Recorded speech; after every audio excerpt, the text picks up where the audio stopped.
Graça e paz, povo de Deus. Aqui quem fala é o Sandro, do Ministério Internacional da Restauração Florianópolis. Eu tenho uma palavra poderosa da unção, que vem direto do trono para a sua vida. Não deixe de ouvir essa palavra de Deus. Deus falou tremendamente hoje no Ministério aos nossos corações.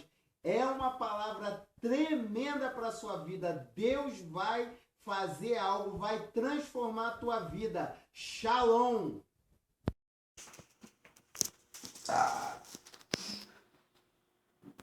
Vou ler novamente João, 1 João capítulo 2, versículo 1, assim: deixando, pois, toda malícia, todo engano e fingimentos, e invejas e toda maledicência, desejai como meninos recém-nascidos o puro leite espiritual, a fim de por ele crescerdes para a salvação.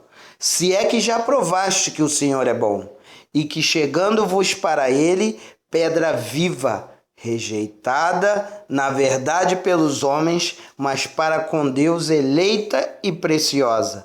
Vós também, com as pedras vivas, sois edificados como casa espiritual, para ser de sacerdócio santo, a fim de oferecerdes sacrifícios espirituais aceitáveis a Deus por Jesus Cristo. Por isso, na Escritura se diz: eis que ponho em Sião uma pedra angular, eleita e preciosa, e quem nela crer não será confundido. E assim para vós, os que credes, é a preciosidade, mas para os descrentes, a pedra que os edificadores rejeitaram, esta foi posta como principal da esquina, e como uma pedra de tropeço e rocha de escândalo, porque tropeçam na palavra, sendo desobedientes para o que também foram destinados. Mas vós sois a geração eleita, o sacerdócio real, a nação santa, o povo adquirido, para anunciar as grandezas daquele que vos chamou das trevas para a sua maravilhosa luz. Amém? Então, nós vemos aqui um comando através do apóstolo Pedro para as nossas vidas. Primeira parte que ele fala aqui para a gente, que a gente tem que deixar tudo que é de ruim para a nossa vida. Nós temos que deixar o quê? A malícia, o engano, fingimentos, invejas e toda maledicência. Nada disso, como cristãos, pode habitar no nosso coração. Eu não posso ser malicioso. O que é malícia? Aquele cara que planeja maldade, aquele cara que vê alguma circunstância e ele planeja algo que ele pode, através da maldade, se dar bem naquela coisa. Então nós vemos isso muito dentro das igrejas hoje. Nós vemos o que? Engano, fingimento, mentira, invejas, maledicência. Nós vemos que isso hoje vive muito, estar vivo dentro da igreja. Essas coisas ruins, esses atributos ruins, eles vivem dentro da igreja. E nós, como igreja, como nação santa, como povo escolhido de Deus, nós precisamos extirpar isso da igreja, da nossa vida. O que é isso? Arrancar, cortar da nossa vida, da nossa casa, da nossa igreja. Nós não podemos ser maus, nós não podemos ter inveja, nós não podemos ter pensamentos ruins, nós não podemos fingir, nós não podemos enganar, porque tem cristão que engana. Na frente de você ele é uma coisa, mas por trás ele é outra.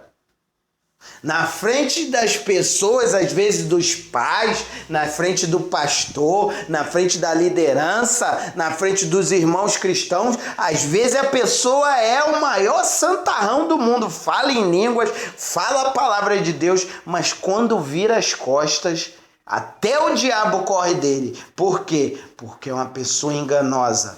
É uma pessoa mentirosa. Mente na cara de pau e se bobear, você acredita na mentira daquela pessoa. A pessoa tem tanta convicção quando mente que a pessoa que está do outro lado às vezes acredita na mentira.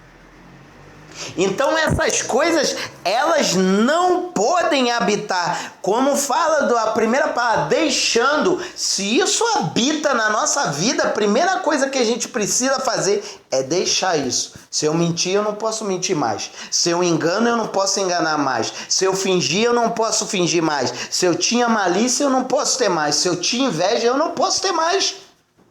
Existe uma coisa muito grande dentro da igreja: inveja. O irmão é mais ungido que eu, mas o irmão paga o preço. O irmão ora, o irmão jejua, o irmão lê a Bíblia, o irmão vai para monte, o irmão paga o preço. E às vezes eu, que não tenho uma vida com Deus, né? Já estou há 10 anos ali enganando, e aquele irmãozinho que acabou de chegar, porque entregou a sua vida para Jesus, entregou totalmente, ele começa a crescer. Então o que acontece no meu coração? Eu começo a ter inveja dele. Quem é aquele fulano? Chegou ontem. Entrou agora no ônibus, já quer sentar na janela? O que ele tem de bom? O irmão pagou o preço. Deus usa. Então nós precisamos entender isso. Não temos que ter inveja das pessoas dentro da igreja, no trabalho, na escola, em qualquer lugar, na rua. Não, e essas coisas não vêm de Deus. Temos que deixar isso da nossa vida. Não, o irmão tem um carretão e o meu carro é velho. Por que o irmão tem um carretão e o meu é velho? Porque ele ofertou mais, às vezes, do que eu. Eu prefiro sair da igreja e não gastar tudo em lanche do que muitas das vezes dar R$2 de oferta. Às vezes o irmão é fiel no dízimo e eu não sou fiel no dízimo. E Deus abençoa. É claro, é a lei da semeadura. Aquele que planta pouco, colhe pouco. Aquele que planta muito, colhe abundantemente mais. É a nível da nossa oferta que vai determinar quem nós seremos financeiramente, prosperamente. Não confunda salvação com prosperidade. Salvação, aquele que confessar Jesus será salvo. Aquele que não confessar será condenado. Prosperidade é aquele que plantar. Então, às vezes, dentro da igreja, a inveja mora.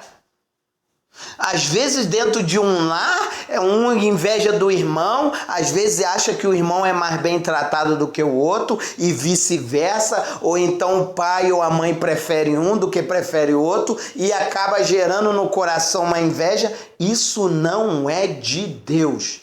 Tem inveja do colega que é mais inteligente em matemática do que a pessoa? Não! Dentro do coração do cristão não pode habitar essas coisas. Não pode habitar a maldade. A pessoa fez ruindade comigo, eu vou querer fazer igual no Antigo Testamento, olho por olho, dente por dente. Se ele me fez maldade, eu vou fazer maldade com ele também. Cristão de verdade não faz isso. Cristão de verdade... Se ele fez maldade, o que Cristo falou? Se ele te der um tapa na cara, dê o outro lado do rosto para ele bater também. Se te mandarem andar 1 milha, ande 2. Isso é evangelho do reino. Eu não estou dizendo que é fácil viver o evangelho do reino. Mas quem quer ser cristão precisa viver na genuinidade. Nem sei se existe essa palavra, mas precisa viver. Por isso que muitas igrejas estão fracassando, as pessoas estão saindo, as pessoas estão desistidas, porque o verdadeiro evangelho, ele não está sendo ensinado. As pessoas só estão interessadas no dízimo, nas pessoas que podem oferecer para eles, na influência na sociedade. E o mendigo é menos importante que o rico? Não. É tão importante quanto. Não desmerecendo o rico, mas os dois têm a mesma importância. Devemos amar igualmente tanto o pobre quanto o rico, tanto o que tem faculdade como quem não sabe ler, tanto o negro como o branco, o índio como o amarelo, e aí vice-versa. É ser humano. Deus não faz acepção de pessoas para salvar. Para usar é diferente. Ele usa quem ele quer e a hora que ele quer. E quem somos nós para determinar quem Deus vai usar e da maneira que ele quer, do jeito que ele quer? Tem gente que quer determinar fulano, não. Esse Deus não pode usar. Quem somos nós para determinar quem Deus vai usar? Então precisamos entender isso, deixar tudo isso para trás. Como eu falei na ministração passada, a velha criatura ficou para trás. As coisas que eu fazia antes, eu não posso fazer mais. O que era velho ficou para trás, foi embora. Eis que tudo se fez novo. O que é isso? Meu pensamento é novo, meu coração é novo, minhas atitudes são novas, o meu falar é novo, o meu olhar é novo, o meu tocar é novo, tudo é novo. A partir da unção de Cristo na minha vida. Então eu preciso entender que Cristo é o autor e consumador da minha vida, da nossa vida. Sem Ele não somos nada, sem Ele não conseguimos nada, sem Ele não amamos as pessoas, sem Ele não amamos os nossos inimigos, sem Ele não somos nada, sem Ele não deixamos nada dessas coisas. Porque Ele precisa habitar dentro de nós. O Espírito Santo de Deus precisa habitar dentro de nós para que a gente deixe todas as coisas mais. E com isso eu incluo a preguiça, o desânimo, o cansaço, a prostração, a desistência. Tudo isso nós temos que deixar de lado, deixar da nossa vida. Porque a palavra de Deus diz que Deus não se agrada dos que retrocedem, dos que olham para trás, dos que desistem. Deus não se agrada. Nós precisamos entender que estamos num nível que não podemos mais desistir. Se desistimos, o caminho certo do inferno. Então temos que olhar para onde? Para frente. E como eu consigo andar para frente, seguir em frente sem olhar para trás? Olhando para o autor e consumador da nossa fé, a qual é Cristo Jesus, o nosso Salvador.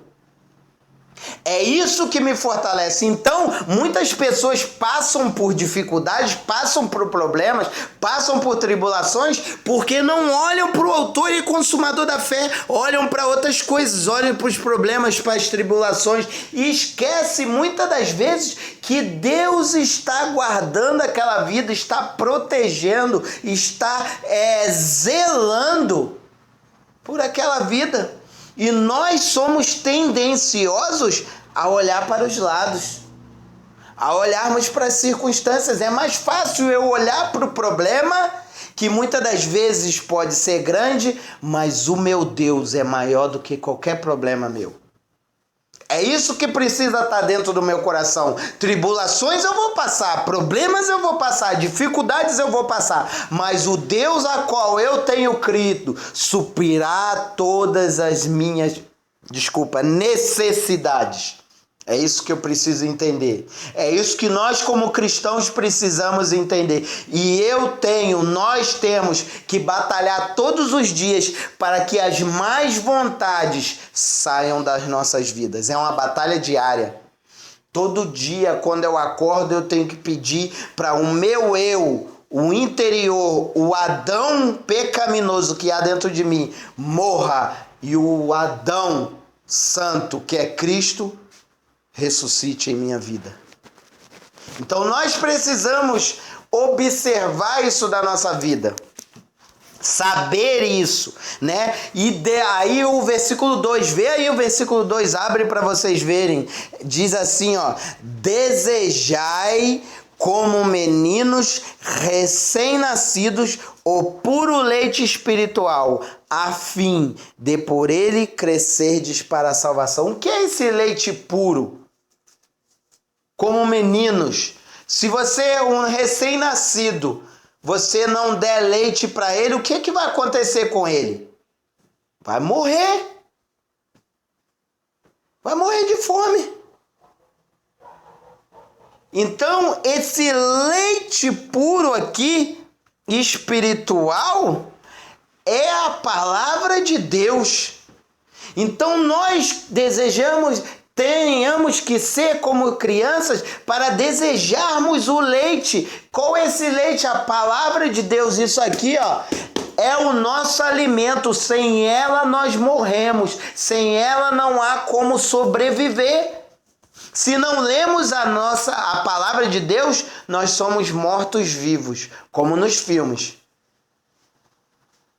Somos mortos-vivos. Se não lemos a palavra, se não temos o hábito de ler a palavra, nós somos mortos-vivos. Porque é a palavra que nos dá vida, é a palavra que nos restitui, é a palavra quem nos ensina, é a palavra quem nos liberta. Conhecereis a verdade e a verdade vos libertará. Quem é essa verdade? A verdade é a palavra de Deus.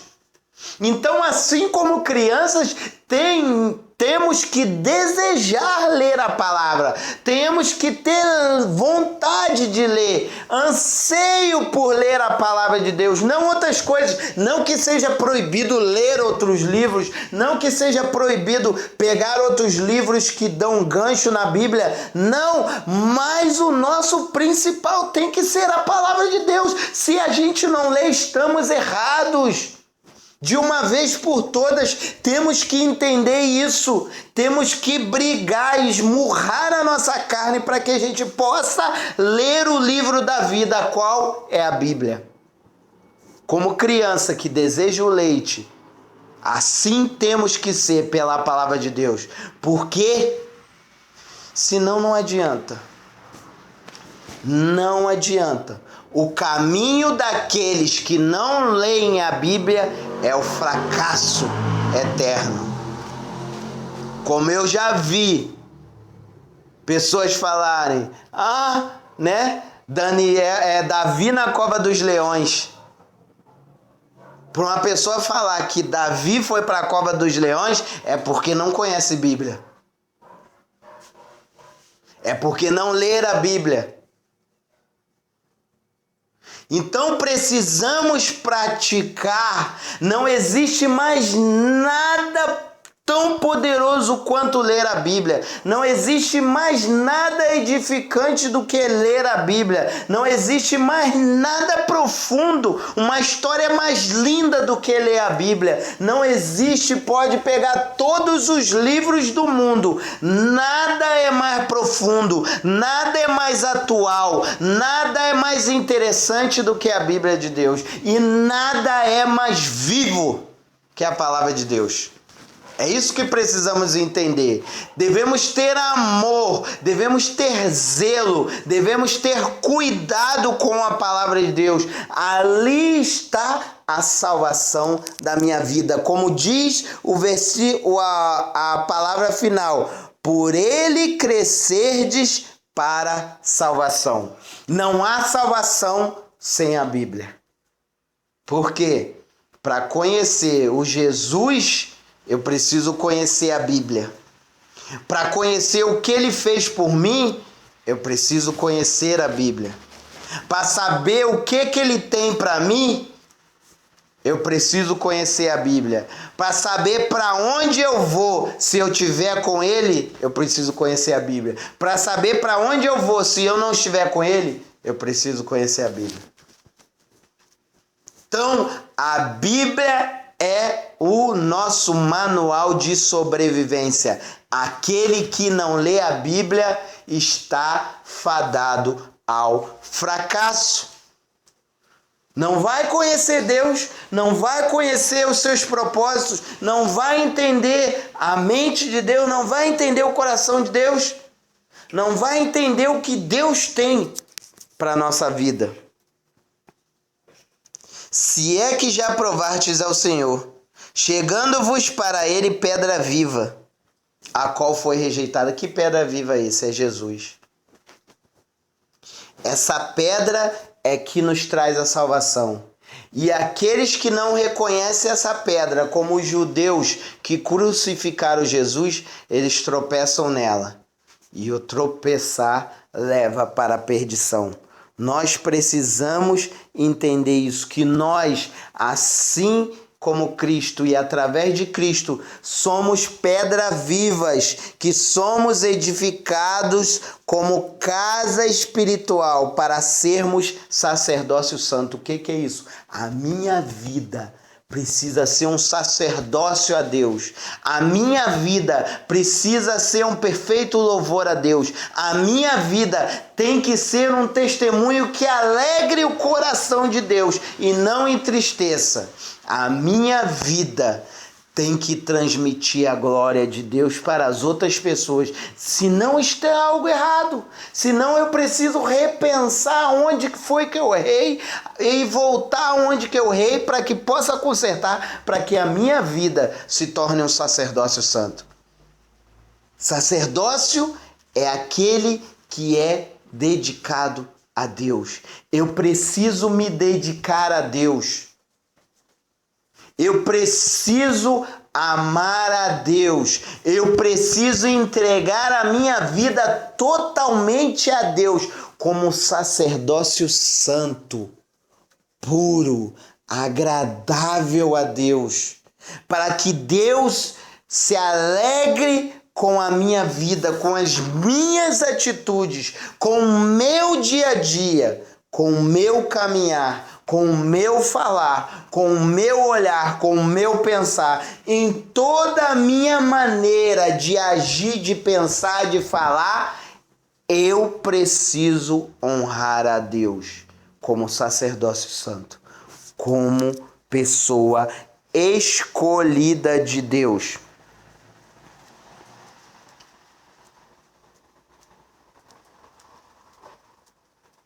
Nós somos geração eleita, sacerdócio real, nação santa, o povo adquirido, para anunciar as grandezas daquele que nos chamou das trevas para a sua maravilhosa luz.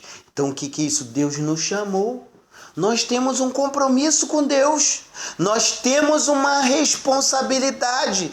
Quando Jesus morreu na cruz do Calvário, Ele nos tirou das trevas, Ele nos tirou da escuridão para a sua maravilhosa luz. E nós temos que falar para o maior número de pessoas dessa maravilhosa luz, desse maravilhoso Deus, desse amor incompreensível que a nossa mente não consegue entender, raciocinar. Quão grande é esse amor por nós.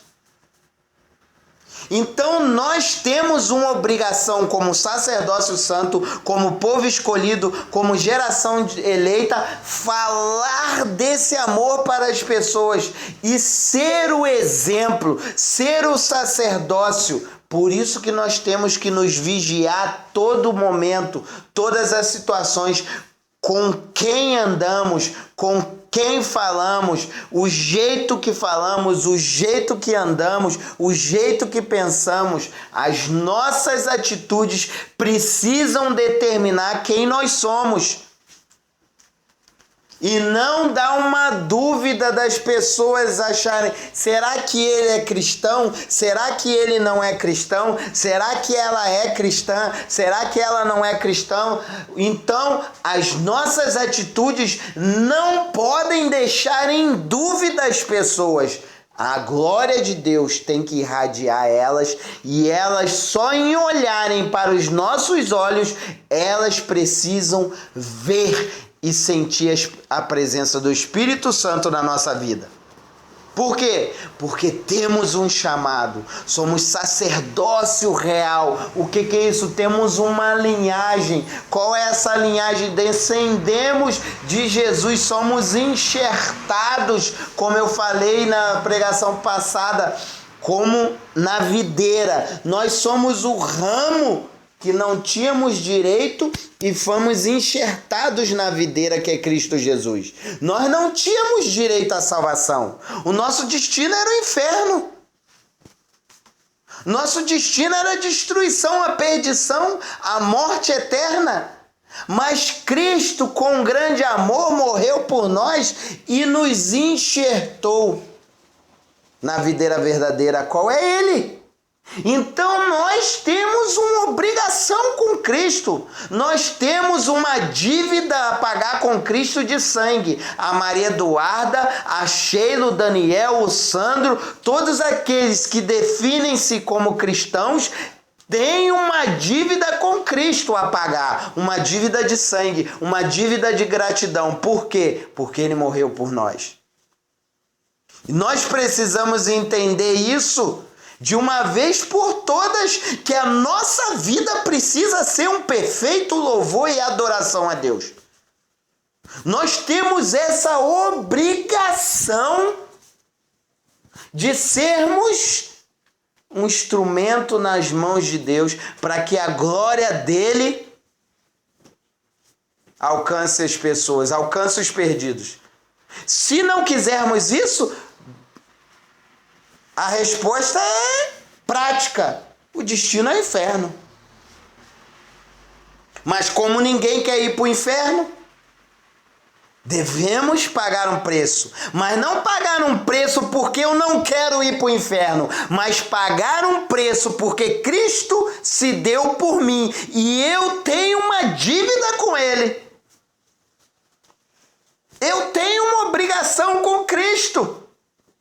Porque Ele se deu, Ele morreu sem ter pecado, pelos meus pecados, morreu mudo, sem falar nada, sem ter direito a um advogado. Ele morreu por nós. E muitas das vezes nós negamos Ele no nosso dia a dia, nos nossos atos, nos nossos pensamentos, com quem andamos, do jeito que falamos. Nós negamos Cristo às vezes.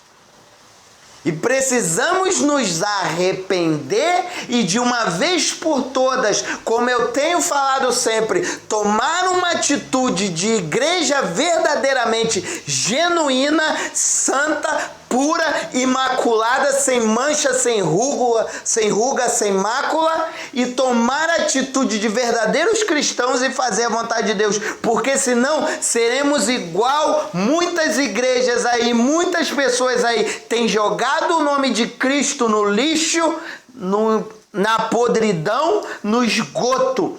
Por quê? Porque não tem sido testemunho, porque não tem sido exemplo. Falam que são cristãos, mas as suas atitudes negam quem eles são. Falam até às vezes bonito, mas as suas atitudes negam que são cristãos. E não é o nome deles que é jogado no lixo, é o nome de Cristo, é o nome da igreja.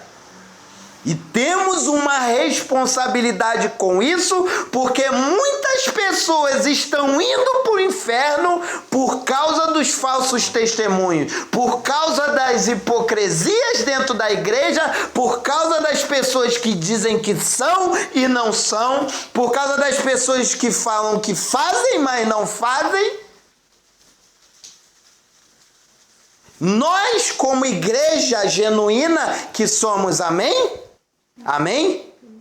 Nós precisamos verdadeiramente sermos cristãos verdadeiros.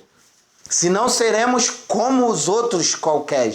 Nós não somos melhores que eles. Nós só decidimos sermos verdadeiros cristãos. Aqueles que vivem a verdade da palavra de Deus, sem qualquer hipocrisia, sem qualquer mentira, sem qualquer engano, sem qualquer interesse. Como eu falei esses dias para uma pessoa, obrigado porque tu visitou minha mãe. Obrigado nada, é minha obrigação pregar o evangelho. É minha obrigação ministrar sobre as pessoas. É minha obrigação ministrar a unção do Deus vivo e todo-poderoso sobre essas pessoas. É nossa obrigação. A igreja é obrigação da igreja. A igreja precisa sair das quatro paredes e pregar o amor de Cristo, pregar a salvação, pregar a cura, pregar a restituição de Deus. Aquilo que o diabo tem roubado, Deus vai restituir. Nós precisamos ser a igreja verdadeira, aquela a qual o noivo está esperando o dia em que ele surgirá dos altos céus, montado no seu cavalo branco, com a miríade de anjos vindo buscar a sua igreja. E nós com certeza iremos subir, porque seremos a igreja verdadeira. Amém? Seremos a igreja verdadeira em nome de Jesus.